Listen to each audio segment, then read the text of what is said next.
Titletown South Florida, brought to you by Orange Bowl. Since 1935, Orange Bowl's service and commitment to South Florida has been as diverse as the residents that live here. Over the past 2 decades, Orange Bowl and its partners have committed more than $40 million to improving the South Florida community through its Orange Bowl Cares initiative. To learn more, visit orangebowl.org.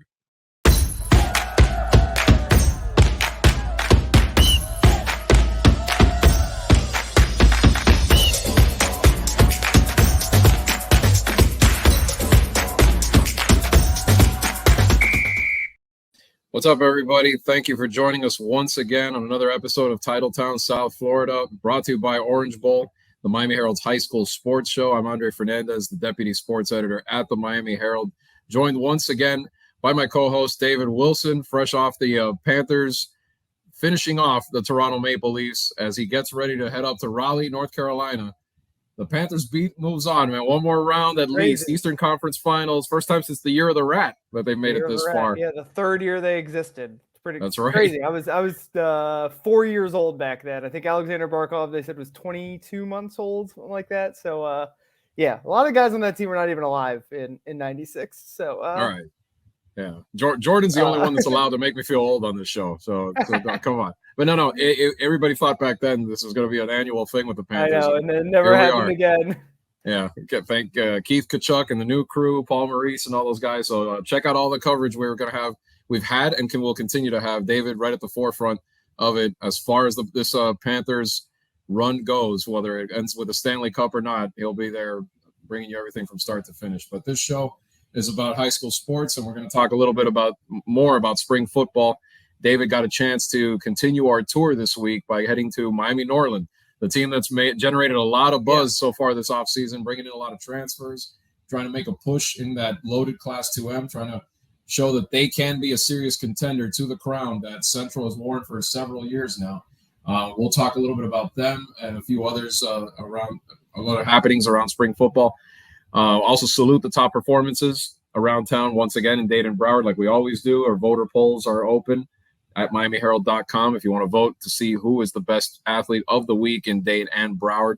And we'll also go more in depth on the regional finals for baseball that are coming up this week as we get down to the nitty-gritty teams trying to get down to Fort Myers and try to win a state championship. We'll bring on our buddy Jordan McPherson, who covers the Miami Marlins, has a nice story that crosses over from one high school team to the Miami Marlins, and we'll talk about them and a few other teams. Remember, if you're watching this show right now on our website or on YouTube, you can also hear it on Spotify, iTunes as a podcast, or wherever your favorite podcatcher might be. Let's say if you're in your car or anywhere else that you can't actually watch this safely, we recommend that you listen to it, and you'll be able to hear all the good stuff on there also. But let's get started right away with those Norland Vikings. David, you got a chance to talk to Coach Heidelberg, got a chance to talk to their quarterback, Ennio Yapur, one of the best quarterbacks, not just in South Florida, but in the state. What'd you think? Now you got to see this reloaded Vikings team in person. Yeah, this was the team I was kind of most excited to see this spring just because, probably Central too, because they've had a lot of turnover as well. But Norland because, they made a lot of headlines with a lot of the transfers they had. Even without that, I mean, they were by the end of the year, like maybe they're certainly a top 7 or 8 team in South Florida last year, which, means something when 6 of them were in state championship games. They got better as the year went on. You mentioned Ennio Yapur. So much of their turnaround started with him. But they're a program that has history too. And with this coach, right, Daryl Heidelberg won a state championship there. So I think you can, you can pick stuff up by being around the team at practice, even this early on. It's hard to know what the lineup in specifics about players and stuff. But what stands out to me is they've got a tough schedule. Like they've stacked that schedule. I think they're going to go up to Lakeland at one point. And sometimes coaches can get a little over their skis with that, right? Where they maybe think they've got a really good team for the first time. They load up the schedule, a little bit of a wake-up call. The fact that Daryl Heidelberg there has had run a championship program makes me think that he has a really good feeling about this team. And obviously the roster speaks for itself too. Their front 7 on defense I think they have 4 guys who were first team all county for us last year. Jeremiah Marcelin coming back.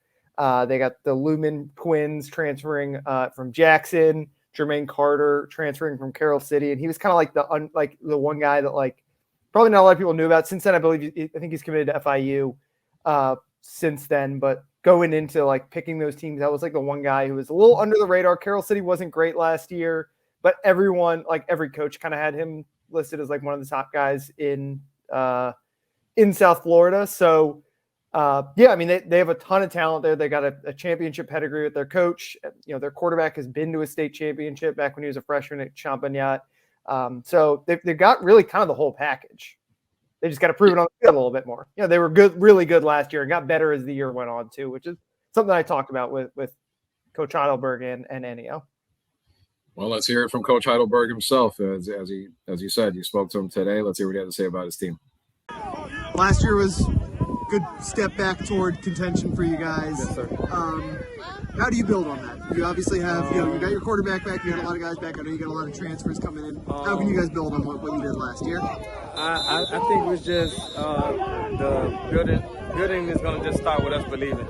I think last year it was the kids kind of believed that we could win, and then their belief started growing. I think this year they come into the season knowing that we have what it takes. So all we got to do is just we're preparing harder. You know what I'm saying? We're being a little more disciplined. Just the small things that kind of will push us up to the championship level. You mentioned the growth of the belief. You guys got better, it seemed like, as the year went on. Yes. Some big wins late in the year in particular. Wins in the postseason, all that kind of stuff. Was that the biggest thing you saw? Just like you said, the guys starting to kind of feel like they can hang with anyone in front of you? That's a big part of it, but now these guys they're policing themselves. They're holding themselves accountable. Things that I see, saying championship teams do, not just in Drew, but St. Thomas, some of the other state championship teams, just the way that they carry themselves, we're starting to, walk and talk that same way. Obviously, Ennio comes in last year, and for a freshman, he's a guy who went to a state championship the year before, so he's oddly, I guess, seasoned for a guy as young as he is. I'm sure a lot of guys were a big part of getting the culture to where you wanted to be, but how important was him coming in from a program that was in state titles every year? I mean, he's big. He was instrumental, for our success. I think he brought not only a lot of leadership, but a lot of toughness. And the toughness that he brought, it kind of showed throughout the team. Some of the other players, they're like, man, it's our quarterback. He's running. He's not going down. So it makes some of our running backs run a little harder. Makes some of our small DBs, like you just seen, try to make tackles because, hey, we can already refer to the quarterback. I mean, he has so much to learn also. So, you know what I'm saying? He understands that he has to grow also. So even with him being the quarterback, him allowing himself to be coached allows the rest of the team to be coached. You know what I'm saying? So we're looking for good things from him. He knows what he needs to do and where we're all trying to go. Yeah, when you have a quarterback like that who is a dual threat, it can kind of be like a one-man offense in some ways. Obviously, you guys have had good running back, good receivers, all that kind of stuff. But does that up the level of, I don't know, maybe urgency, or you mentioned belief might be a word, just that idea that while you have him, you guys got to try to do something special here? It does. I think that along with some of the other kids, I think that some of the other kids, and I think that's what we are built on, a solid foundation. We have maybe about 30 players that are now going to be upcoming seniors that were all here 9th grade, that COVID year when our season was cut short, things like that. So all those kids now have been through those, they've been through the bad season. They were on the season this year, but we were almost there, and now that same group has become seniors. So they pretty much hold him accountable also, because they're like, hey, this is my senior year. We've been here through the mud of it. So now all of a sudden, everybody's going for that same goal. And like I said, the competition level has increased. The focus, the attention to detail, everything has increased this year. And it's making my job a lot easier.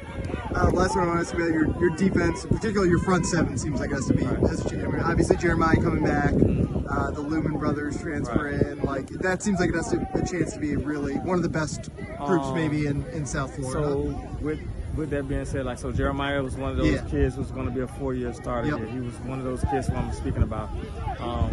He's the leader of our team, But it was great to see guys like the Lumen brothers come in and embrace him. Hey, this is the leader of your team. But him also saying, hey man, I appreciate pretty much you being here and I can't do this. I want you to help me get me over the top. So it's a give and a take. And along with Jermaine Carter, who came over, Dimitri Nichols, some of these guys that you say. I have my set of twins, Daryl and Mandrell from last year. So it's a nice mixture of talent, but these guys are getting along, and like I said, as long as they keep their eyes on the prize, and that's what they're doing so far. There's no individuality in none of these guys, because actually none of us have won yet. Central holds the throne. It is what it is, and all of us are trying to get it, and they're not going to give it to us. Anybody who wants to take it, you got to go take it from them. So that's what we're trying to do. Yeah, I mean, to me, that's the key, right? I mean, you brought in all this talent, but it really has to gel. It can't just be a bunch of mercenaries. It can't just be guys looking out. And that's the part where it's going to be a challenge for Norland come that time where you get into late November and you're playing these crucial games against the Central or against the Booker T, against the Northwestern, whoever it may be. How is that team going to react? Are they going to make the plays? Are they going to know each other well enough by then? You'd hope they would. But that's where, like you said, the experience of Berg being there before when he had Duke Johnson and when he had all those great teams where he had that kind of a roster. And then you need depth because Central has wave after wave of guys. They've turned into the same as St. Thomas where the backups are good.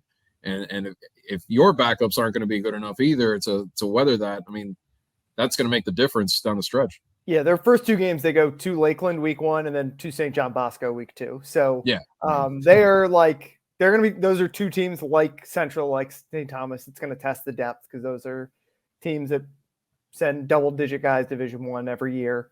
And like I said, I don't think because Berg knows what he's doing, right? Because he's won the state championship, he knows what a championship team looks like. Like he's not doing, they're going to be pretty big underdogs probably in both of those games, right? Certainly at Bosco, which is, national power, like national championship is big, like their goal, ultimate goal. They're going to be significant underdogs, but he's not going to go there just if he thinks they're going to get like walked over, right? Like, which he expects them to be competitive in those games.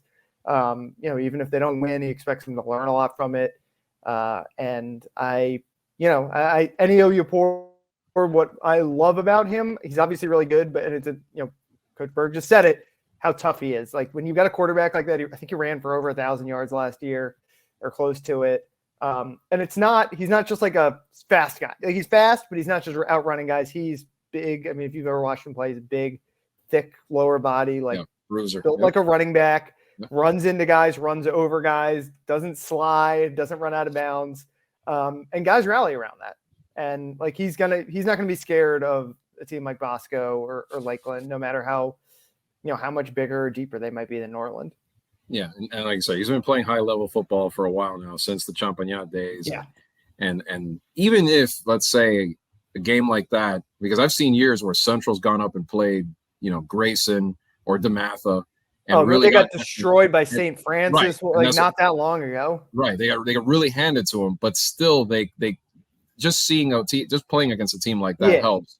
And I think it will do the same for Norland. And Norland has had a little bit of that because they had to play Central, right, twice last year because they play Northwestern, which was, not that level this year, but still Northwestern. They played Booker T. That was a great rivalry showdown they had last year. They've played teams at a certain level. This is obviously kind of, especially Bosco, is another step. Probably it's in that Central class. But yeah, it's a stepping stone, and we're going to listen to Ennio in a second. That's the word he kept using was step. Last year was a stepping stone for them. Yeah, let's hear from Ennio and talking about that stepping stone right there, and can they improve from it? Obviously, last year was your first year here, but it was also a kind of a breakthrough for Norland getting back to contention the way they kind of expect to be. Talking to Coach Berg, he was saying just the way the team's confidence kind of grew as the year went on. We saw you guys obviously play really well toward the end of the year. Just kind of curious how you saw that kind of grow from, as a newcomer coming in from day one to kind of where you are now a year later. How much have you kind of seen the confidence and the excitement around this program grow? Oh man, really when I first came in here, man, the team really has so much potential, man. It was endless. So when I first came in here and I realized that, I saw it, that's why Norland was really a pick that nobody thought it would make. When I first walked in here, the team had the talent, they just needed somebody to lead it. So finally I came in, I led my team, and boy did they have some great guys last year. This year we got even better guys. We're coming for the title. And I just feel like the confidence growing so much, and to watch it before my eyes, man, is a special thing. You guys, you're in a tough spot in 2M. It's maybe the toughest region in America. Obviously Central, national champion last year, but you guys are gunning for them. Yeah. How excited are you for that challenge? It's going to be hard, but you guys clearly think you can knock them off. Really, Miami Central is just a stepping stone. Really. It's not like something that me particularly or me and my offense, we don't really prioritize Miami Central. We prepare to play football, whoever lines up really. So it doesn't matter if we end up playing Miami Central, we play Miami Central. We'll know that we'll see them sometime down the road. But really, we got the teams who we first play. So really, whoever we line up against first, maybe St. John Bosco, maybe Lakeland. Maybe Carroll City, it doesn't matter. We play football. You guys last year, obviously they're Central, you're regional, so Northwestern, Booker T is a great rival for you guys. How did last year, you're obviously still a pretty young guy, it was a lot of guys back from last year's team. How much did last year help you guys just playing that level of competition? I feel like last year was really a bar. We set the bar because really, as you know, Miami Norland didn't really have any successful seasons in the past couple of years. So when they brought me in, and then we had the season that we had, where we basically went 9-4. That really is that's the bar. Now we set the expectation for it. So last year, like I said, everything is a stepping stone to a greater thing. So now that we done set that bar, we done brought us some guys. We got some dogs on the field on offense and the defensive side of the ball. Now we gotta push the stone. So make it finally where it hits the top. The top is the state championship or nationals. Guys, you mentioned some guys coming in as transfers, and now I look at your front seven, and I think 4 guys on your defensive line / linebackers who were first team All-County for us last year. You're going up against them every day in practice. On paper, it seems like that has a chance to be one of the best groups in the area. Just what has stood out about that collection of talent in practice? Man, those guys are so explosive and so fast. Jermaine Carter probably has the best jump off the ball I've ever seen. Then you got the 2 Tyson twins. Man, those dudes just technique-wise and strength, when they put it both together, it's like a 1-2 punch. And finally, you got Demetrius. Came out of pace, a great run stopper. Really could stop it. Then we got Jeremiah Marcellin on the backfield linebacker. He really, guys know him as a run stopper, but really Jeremiah, he's learned his thing to where now he can cover. So that's 6'3" guy, big coming downhill and can go back and cover. So really, man, it's just a way to help me improve because honestly, there's no defense in the country, I dare say, who's better than this front seven out here. So when I'm playing against those guys every day, and when I finally go against a different team, it's like a walk in the park. Well, there you have it. And Norland, trying, like we said, they're trying to. Another thing too is the road trip itself, because I think the road trip can galvanize a team like this that maybe is still kind of getting to know each other, still on the field, trying to get to know tendencies, all that. All that just brings them together, and it could. I mean, we'll see if they can carry that over, and this could be a transformational year for them in terms of really becoming a state and national powerhouse again. But if not just Norland, but if you're interested, we actually have a few games. I wanted to rattle off a few here. Not everybody is playing an intra-squad scrimmage, believe it or not, even though it seems like that these days. There's a lot of teams that are playing some against other teams in their spring games. They start on Thursday night, where Cypress Bay is going to take on Nova at home. In that game, Blanche Ely is taking on Flanagan. That game's at 7:00 at Blanche Ely. Somerset Canyons against Coral Glades on the 19th on Friday as well. Pembroke Pines Charter hosting Fort Lauderdale. One intra-squad game that might be interesting is Cooper City, as they have Coach Art Taylor, a veteran coach that coached at Deerfield Beach back when Denard Robinson was there. He's back at Cooper City. Remember, he led Cooper City to one of their best seasons ever. So their jamboree is on Friday night. Coral Shores playing Coral Springs Charter.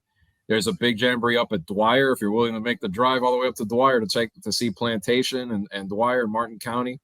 Miramar is going up to Palm Beach on the 20th as well to play at Palm Beach Gardens up there as part of a jamboree. Edison hitting the road as they tend to do. They're playing Treasure Coast, Boyd Anderson. Cardinal Gibbons, we know, is going to be doing an intra-squad later on. Dillard playing Monarch. That could be one of the most interesting games really out of the spring for sure. Dillard, that is on May 24th as of now at 6 o'clock at Dillard. I think two teams, I mean, Dillard lost a lot and they're going through a coaching change, but Monarch, one of those teams that we mentioned before, David, that is going to be is again trying to take that next step. They got to the second round. They've got one of the best quarterbacks in the state also, and AJ Hairston, right. Another kind of dual threat guy who can be a kind of a one-man offense, an offense unto himself. And they're a playoff team last year. Kind of I never saw them. They played.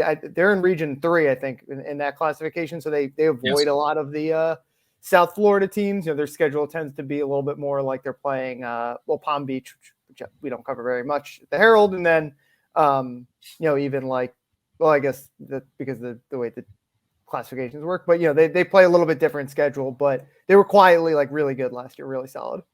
Yeah, and we know Western is playing May 25th, their inter-squad. Central's playing theirs on May 27th. Columbus will have an inter-squad as well. St. Thomas always has theirs, Northwestern.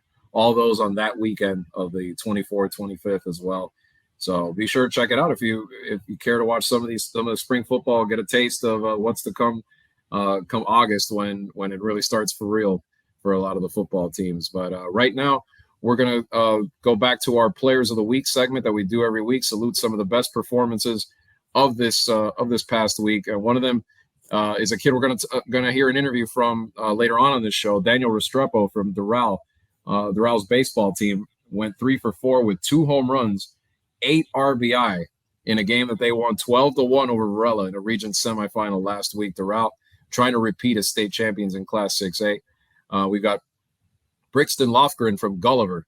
Pitcher has struck out 11, allowed only 2 runs on 4 hits to beat Westminster Christian. Huge win for Gulliver, who's now also in the regional finals in 3A. Sunset continues to roll. Andres Gonzalez had a key home run walk-off against St. Brendan last week as they came back from 5-1, leading Sunset to their first regional final since 2013. And then on the softball diamond, Brooke Rebhan continues to have a great year for Westminster Christian. 3 for 4, 2 doubles, 2 steals, 4 RBI, led the Warriors to a 9-2 win over Delray Heritage. And then in flag football, that season ended last week. Edison and Western fell short of winning the state title, but Alexandra Harris had a big performance against Killian to lead them to state, over 200 combined yards, threw 3 touchdown passes. And on the Western side, Kaylin Echevarria had caught 9 passes for 117 yards to help them beat St. Thomas and get to the state semifinals on that side of it in Broward. Matt Austinford, another kid we're going to talk about a little bit in our next segment, for Douglas, 3 for 3, 2 home runs, 6 RBI. This kid going to Vanderbilt. Douglas, again, just rolling, 13-3 win over Taravella in the region semifinals. Carlos Lugo over at Calvary Christian struck out 7 over 5 innings, went 2 for 3 with an RBI, led the Eagles to a win over Monsignor Pace. Destiny Ortega from Pines Charter Softball threw a no-hitter, struck out 9, only allowed a walk as they beat Archbishop McCarthy to get to the region semifinals. And then on the volleyball court, Cardinal Gibbons is loaded again, trying to win another state championship. Logan Kiovafi with 24 kills, 33 assists to lead the Chiefs to wins over Calvary Christian and Pompano Beach. So now we transition to the baseball diamond a little bit. We're going to bring in our buddy Jordan McPherson, Miami Marlins writer, who has also been pretty busy these days, helping out a little bit when he can. I know he's been on a plane left and right, going up and down the country. They pull him back to South Florida to only have him then go on the West Coast. I mean, you two are going to have more frequent flyer miles than I could ever dream of having, I'm sure, after these playoffs. Whoops, sorry, had my mic muted there. Sorry. Again, now still not used to the stuff with Zoom and all that 2-3 years after the fact. But yeah, it's been a hectic week and a half. And because I wasn't on for the Make Andre Field Hole moment, I was about a year and a half going on 2 when the Panthers made it to the conference finals that last time back in 96. So 96, you're wearing your Ed Jovanovski onesie. all of you in diapers while I was finishing up 11th grade. That's all right. That's all right. Were you writing for the Herald already back then? Were you stringing for the Herald? Not yet. Okay. It was close, but though, no, yeah, close. yeah. But before I let you guys do baseball talk, can I do one South Florida baseball shout out? What about Zach Neto? There you go. Yeah, Coral Park. First guy called up from his draft class, hitting home runs for the Angels already. A cool story with a guy who was, I remember I wrote like our draft capsule on him last year, and I think he was only ever a third team all county baseball player for us. So had a really cool rise, and it's been a cool little story to follow from afar. They seem pretty excited about him out in Anaheim. Yeah, and the good thing about it is the Marlins on this next road trip I'll be on, the end of the three-city road trip is going to Anaheim. So I'm going to do my best to catch up with Zach while I'm out there and get a feature on him and just how things have gone since he's made a debut and just the incredible rise. I mean, again, he was only drafted back in July. So not even 9 months after getting drafted. Already not a Campbell, right? Like a small school, not. It's not like he's a Vandy kid. Campbell via Coral Park. Yeah. So the Fighting Camels. And that shows you how deep we are always with not just, everybody talks about football, but we got some baseball depth in this area for sure.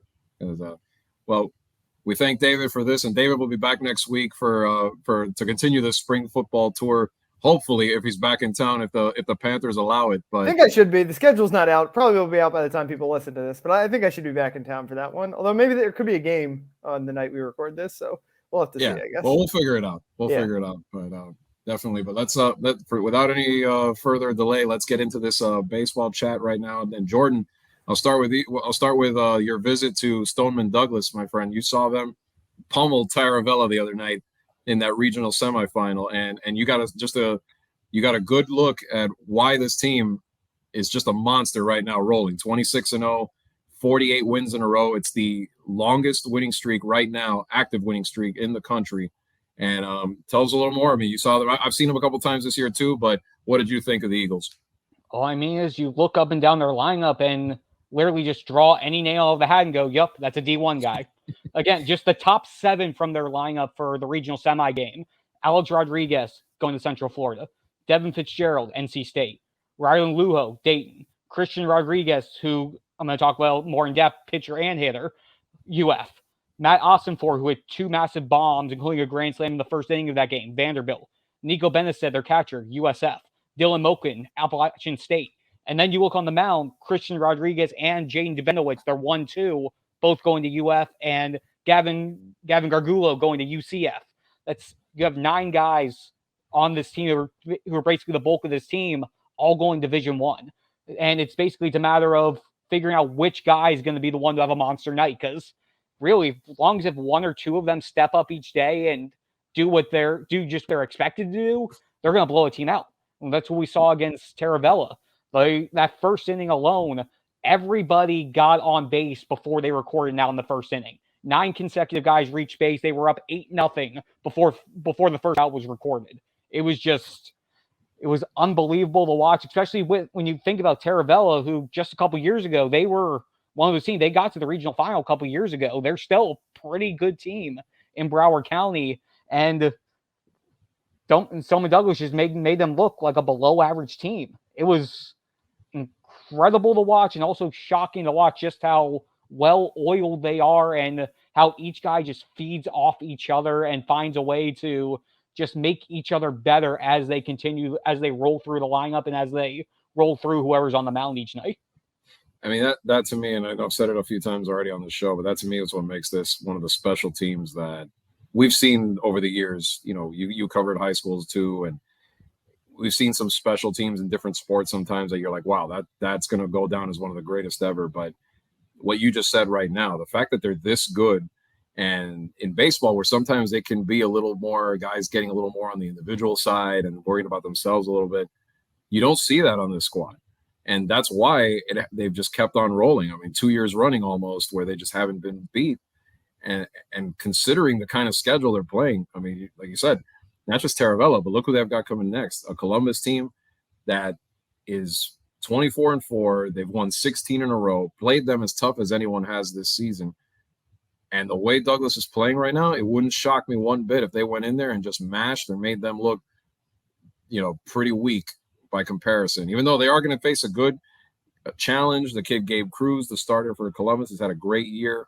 Pretty much a 1-point ERA right now, has shut down everybody he's faced. He hasn't lost a game this year, but they just seem to be on another level. And when you get them in their backyard too, with that crowd going, I mean, the crowd's going to be pretty even because Columbus is going to take their people too. But I mean, just to get a glimpse of that crowd, let's show everybody the grand slam that they hit the other night against Taravella.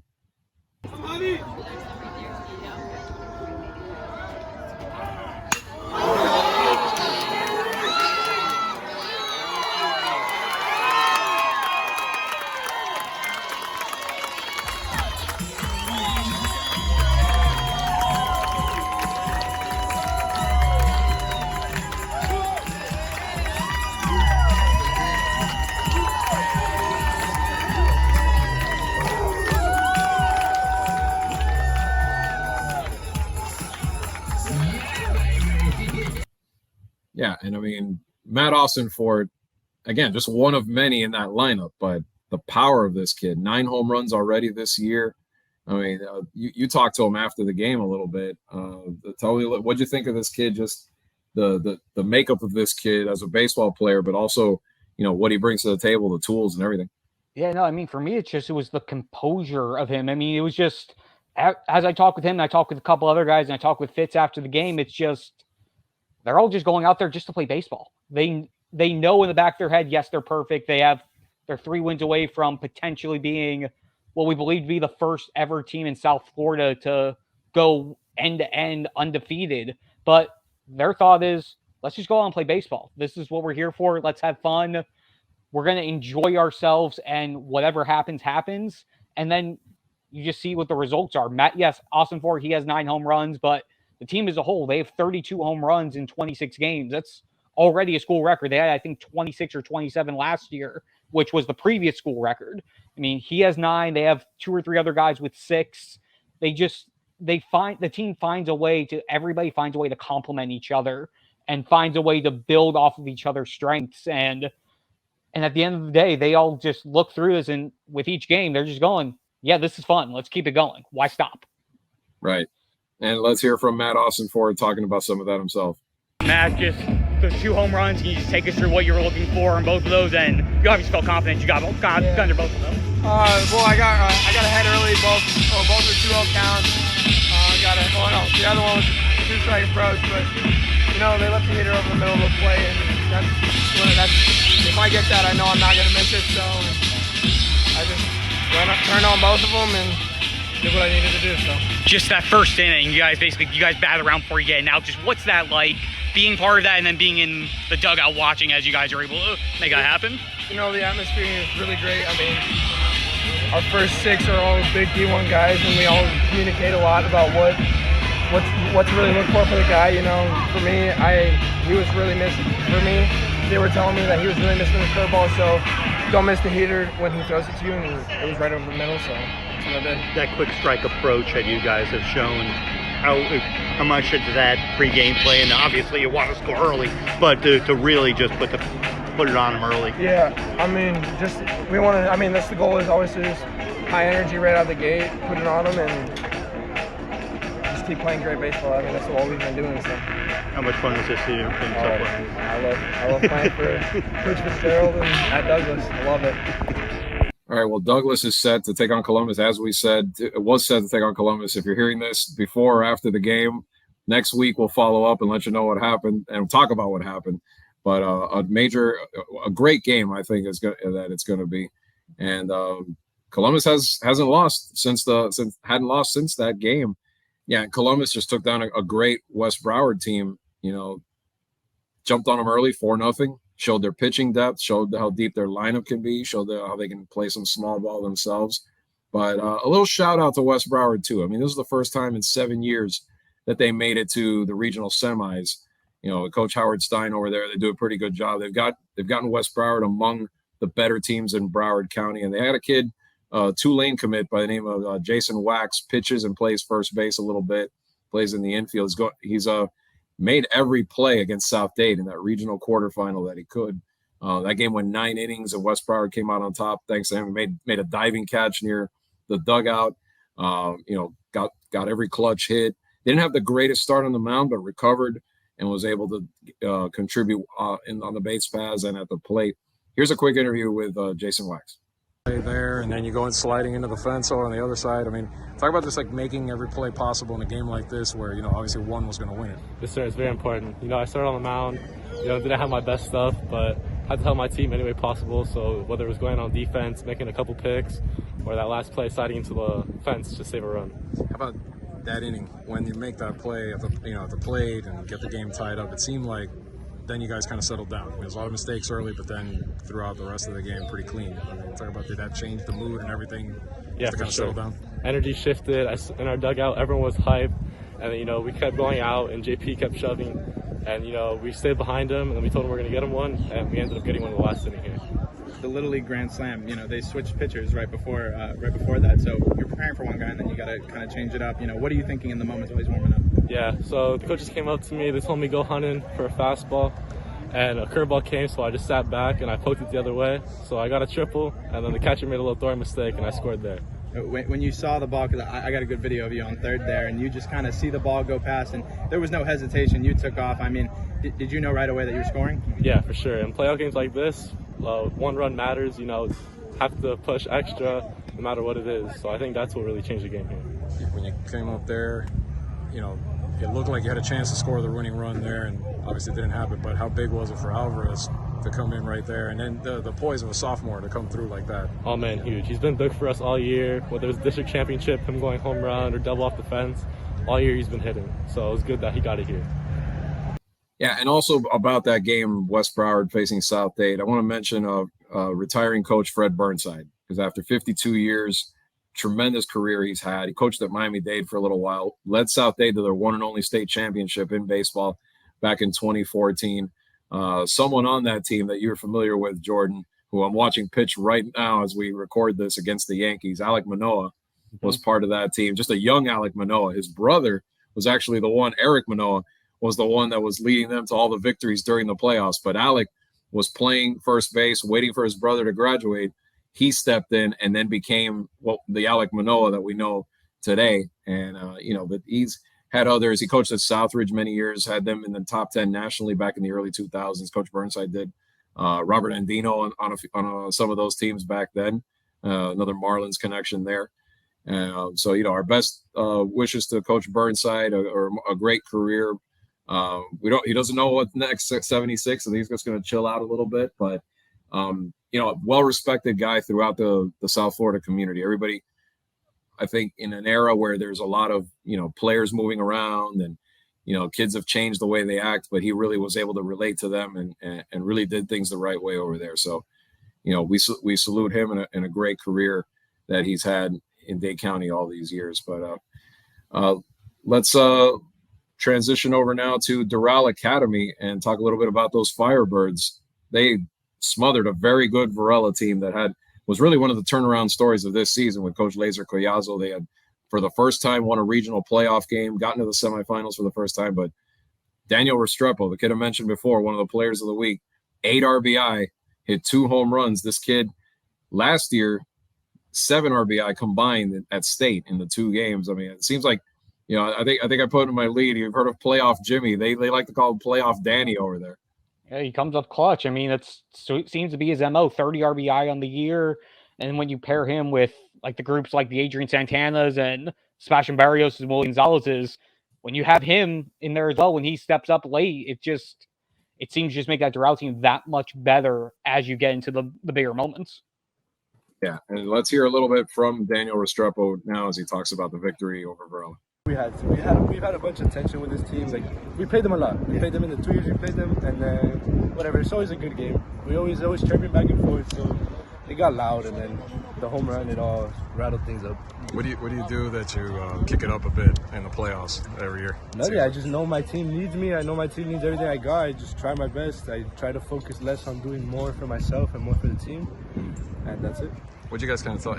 Obviously, that gets into a heated situation to kind of keep your composure the last few innings. What you guys kind of say to each other? Nothing. We're all because we're all really close. We're all friends and we're really close. So it's good that we can all talk to each other about that. So whenever somebody's mad, we just try to control him, talk to him. We just tell him like look around, everything's fine, like we're good, nothing's happening, and that's it. We just got out of it and then came back on the field. How'd the momentum change in the game after that, little stoppage there? I mean, it felt like it was kind of tight at the beginning, and then it was really just all you. No, it didn't really bother us because we knew that got into the other team's head, and it's really hard to get in our heads because I don't know, it's just hard. And then so when we knew that when we heard them not talking, not making noise, we knew that we were in their head. How about your pitching, man? Because I know with Frankie down, everybody's kind of picking each other up in the rotation right now. Yeah, our pitchers have been doing very good in the playoff games that we've had lately. There's small guys have come in big spots, and they've done the job. They've gotten all the outs. Everything's been good. Yeah, so Doral, like we said before, they're going for the repeat. And, this is another team that you go up and down their lineup, and they've got quality. I mean, Restrepo's not even their most acclaimed hitter. That would be Adrian Santana, who has 11 home runs this year. A UM commit, but likely a kid that could get drafted pretty high, and depending on the situation as far as signability, could easily be in the minors next year, and going on a path to get to the major leagues. A lot of scouts think he's defensively major league ready already. He's made some great plays at shortstop throughout the season. I mean, I think you've seen Santana before during your time covering a little bit, but they have that kind of talent, and that's the program that they've built at Doral. Yeah, no, just again, depth is so vital. You can't just rely on one or two guys. And like you said, Santana with 30 RBI, 29 runs scored in addition to the home runs. Sebastian Barrios and Willie Gonzalez both hitting north of 400 with 45 RBI between them. And then on the mound, Frank Menendez once again leading that rotation, but having a three-headed attack between Menendez, Kyler Gonzalez, and Luis Rodriguez to have options. Because remember, when you're in the playoffs, you're only allowed so many pitches over so many days before you need to rest. So you can't just have that one stud pitcher once you get this deep into the playoffs. So Doral having those three different guys so they can throw out on the mound, that gives them another advantage as well over some teams as we're getting to this part of the postseason. Yeah, and they had to against Varela. Luis Rodriguez started that game, and sometimes that gets overlooked when you mash the way that Doral did, but he had a good outing as well, and I think they're definitely, you're right, they're going to need that because, as we know, not just in the regionals, but it's state format. You're playing on back-to-back days, so you're going to need everybody all hands on just in case if you do want to win a state title, just like they did last year. But let's hear from veteran coach Ralph Suarez, who's going for another state championship. He had a back-to-back back in the day at Brito. This would be the second time if Doral can pull it off. Let's hear from Coach. We've been fighting injuries all year long, and we just got Milan back. Milan was hitting like 550, had like 3 home runs before he went down. He was out for for about 6 to 8 weeks. He's a big offensive guy.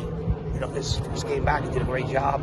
And then our pitching is what's carried us all year long. They've done a great job. They've done a great job this year. So, normally we play good defense. We didn't today. How about Restrepo? It's 2 home runs. He makes a big difference when he's hitting on him. Because you got Santana and Mikey broke the school record for walks. He has like 37 walks now. He's such a great hitter. Him and Santana. So it's a game win. It's we got to get ready for Tuesday. Ralph, it's an emotional game when you're coming off playing the team of just like a week ago. Right. The way your kids handled it, especially after a little bit of incident there. Well, listen, I give Laser and Varela. They've done a great job. They did a hell of a job this year. They won 17, 18 games. Those kids played hard, and they came out trying to, they thought they could compete with us. So, my hat goes out to Laser. He does a great job over there. He's turned that program around in a couple of years. They're gonna be somebody to contend with all the time. He does a great job, and he's one of the old school guys. There isn't a lot of us left. Yeah. So, yeah. All right, and now let's go to one of the coolest segments I think I've seen, teams I've seen put on like a Cinderella story, and that's the remarkable Sunset Knights team that has gone from a 1-31 record over the past 2 years to a thrilling walk-off win to clinch their first regional final in 10 years. They, as of Tuesday, they were heading down to Key West, taking on the Monster because Key West is another powerhouse, but They're going to take their best shot down there. Jordan Hidalgo, one of their pitchers, was lined up. Their ace is going to be on the mound for them to see if they can somehow pull this off against the Conks down there. We know it's hard to beat them down there every year, but a remarkable turnaround for Sunset and what they've been able to do.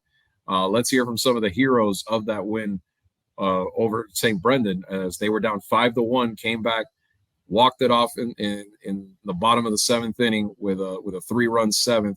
Here's Nicholas Rodriguez, the catcher who came back recently, had been hurt most of the season. He set the table, and then Andres Gonzalez, nicknamed Poopy, got the big hit, the walk-off to left field.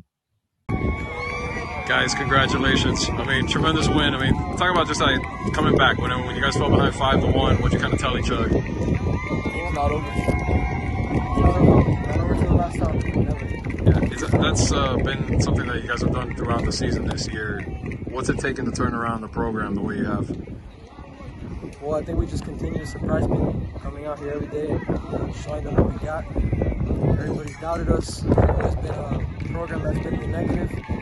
Now we're doing big things here at Sunset, so I just hope that this brings a lot of attention to us and for the upcoming years, so people know what's up with Sunset. Can you point that camera over here real quick? There you go. Coach of the year right here. Oh, God. Tell me a little about starting the rally there in the 7th inning, kind of what you were seeing there at the plate. You know. First it was Angel with that double. Yeah. To right center. Then we had 2 outs, 3-2 count. I thought you would throw me something slow because first base was open, but I had to be ready for that fastball. I wasn't going down like that, and I was ready for it. I hit it. A good moment. Left it up to my brother right here. Yeah. So as soon as I saw Nick tie the game, I was like, I can't leave him hanging here, man. I wasn't having too much of a good game, but kept my head up and pulled through at the end. Yeah. And I know you just talked about Coach. I mean, the whole process to get here, you know, I mean, rebuilding. I mean, you guys, you know, I mean, you guys know, one win in the last 2 years, and it's come from that in 1 year, in 1 year to this. I mean, that's, you know, hasn't even hit you yet. I mean, I know, like you said, there's still a few more. You want to get even further than this, but I mean, it's still pretty good, I'm sure. That's to feel good. Yeah, it feels amazing. It feels amazing being able to turn around a program and showing everyone what we got, man. That's what it's all about. Yeah, like you're saying, I mean, this is a Sunset squad that doesn't have – it does have some baseball tradition. I mean, you look out in the outfield, Raul Ibanez Field. So they have produced baseball talent before. Michael Paez went to Coastal Carolina a few years ago as well, got drafted. But they haven't really put it together for many years as a sustained run. This could be the foundation for that, because I really think that Coach Mendoza, who the kids were shouting out, you saw how much they care about him, you know, and how much they have respected how he's been at the heart of this turnaround. I don't think this is a fluke. I think this is the start of a sustained run for Sunset. Oh, I definitely agree. It's fun to see these type of stories, especially when everything we've talked about so far between Doral, Columbus, Stoneman Douglas, and some of the other matchups that we're going to see, another Heritage McCarthy matchup in 5A. We talk about them basically every single year. To be able to see another one of these teams finding its way back, a team that we haven't had the chance to talk about in however long, and to see the budding of a new run. It's so much fun to see, especially when there's so much talent down here. Like I said, Andres Gonzalez, 6 home runs, 22 ribbies. Angel Santiago Velez, 7 home runs, 30 runs scored, 23 RBI. To see a bunch of these guys just coming together and putting together something that we don't get to see often, don't get to cherish often. This is fun to see, and obviously Key West, who they're going to be faced for the regional final, that's a very tough matchup. Regardless of what happens, this was and is a fantastic season for Miami Sunset.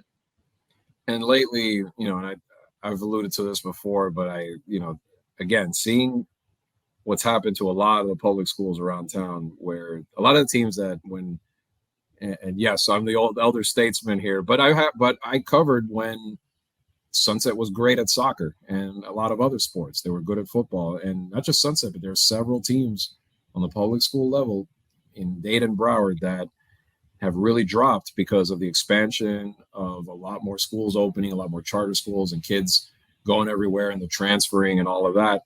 You know, and not ripping it, but just it's good to see that some of these schools can get good again by doing it this way, like Sunset has in baseball, or Varela even too. Varela's the same, restored their baseball program. It's good because if not, you just don't hear about some of these schools anymore just being good at anything. And that's a shame because a lot of these have a lot of proud history there, a lot of tradition. So it's good to see what they've been able to do.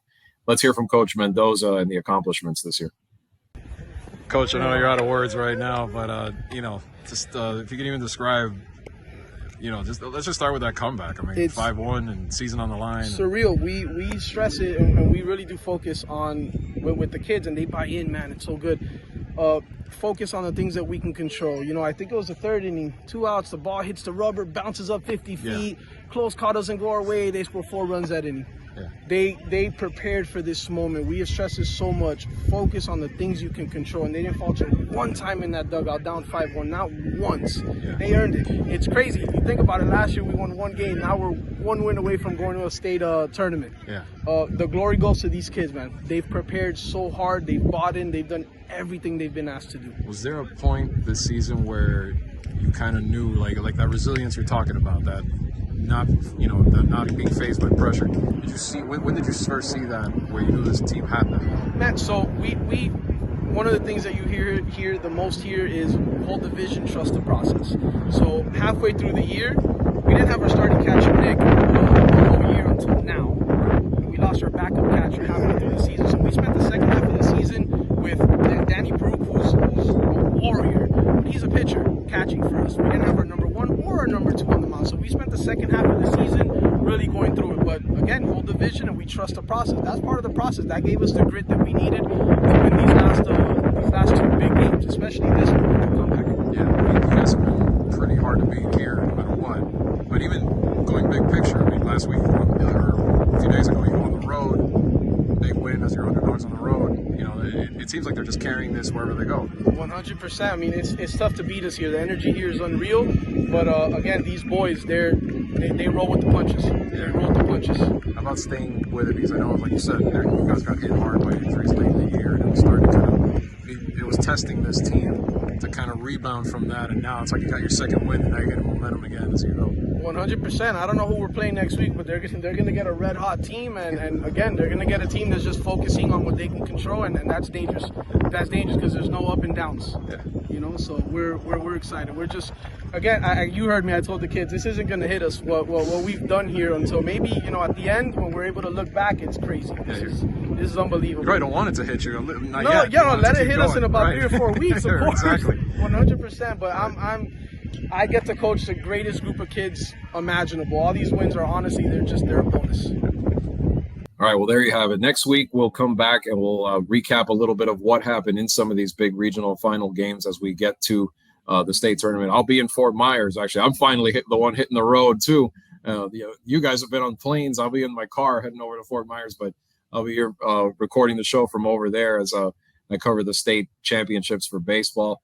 But we'll bring you more of that, and we'll continue our spring football tour as we mentioned before. Going to see if we can hit a couple more schools as the spring football season winds down and talk a little more recruiting as well. So for David Wilson, for my buddy Jordan right here, Jordan McPherson, I'll give you a promo. I did it for David. Catch Jordan's coverage of the Marlins, the finest these days for the Marlins, who are doing pretty well. I mean, considering, a lot of things, some things not going their way right now, but 20-21 as of this recording, staying afloat for the time being and dealing with some injuries. But catch what Jordan writes, man. He has some great stuff over the weekend about Kim Ang and her mom and Mother's Day.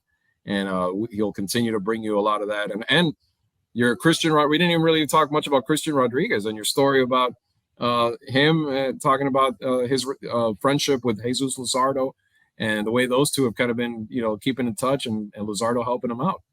Yeah. So Jesus Luzardo, one of the founding Stoneman Douglas guys who's gone on to make the big leagues, now back with his hometown Marlins.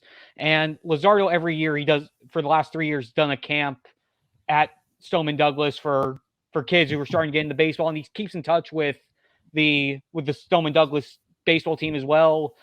Christian Rodriguez is a guy who he has been keeping his eye on a lot. I mean, C-Rod has just been arguably one of the best players down here. Look at his numbers. Only 105 strikeouts in 57 innings, averaging about 2 strikeouts an inning. No big deal. and hitting .330 with 6 home runs. The kid, he's a UF signee, a chance to be probably a day 2 draft pick. And he's been getting a lot of advice from Luzardo. They talk about once a week. And Luzardo, whenever he's able to, comes up there, checks out practice every now and again. And just that whole passing of the baton of a guy who's in the big leagues who has been in their shoes and just finds a way to give back when he's able to. Luzardo's a fantastic guy, as well as a pretty dominant pitcher for the Marlins team. He's number 2 on the staff. And again, just good to see him giving back off the field, away from the mound as well, to go back to his alma mater. Douglas and that Gainesville pipeline, man. Uh-huh. When are these Douglas kids ever going to drift their way down the Coral Gables? What's up with that? Well, I mean, it's not just UF. I mean, they're got a bunch of guys going all around the state, just not to UM. Yeah, that's true. Well, maybe one of these days they'll find their way down there. But anyway, we'll have a lot more for you on the baseball front, the football front, and everything else high school sports next week. And like we said before, for David, for Jordan, I'm Andre Fernandez. Thanks for watching, as always, and we'll see you next week. Titletown South Florida, brought to you by Orange Bowl. Since 1935, Orange Bowl's service and commitment to South Florida has been as diverse as the residents that live here. Over the past 2 decades, Orange Bowl and its partners have committed more than $40 million to improving the South Florida community through its Orange Bowl Cares initiative. To learn more, visit orangebowl.org.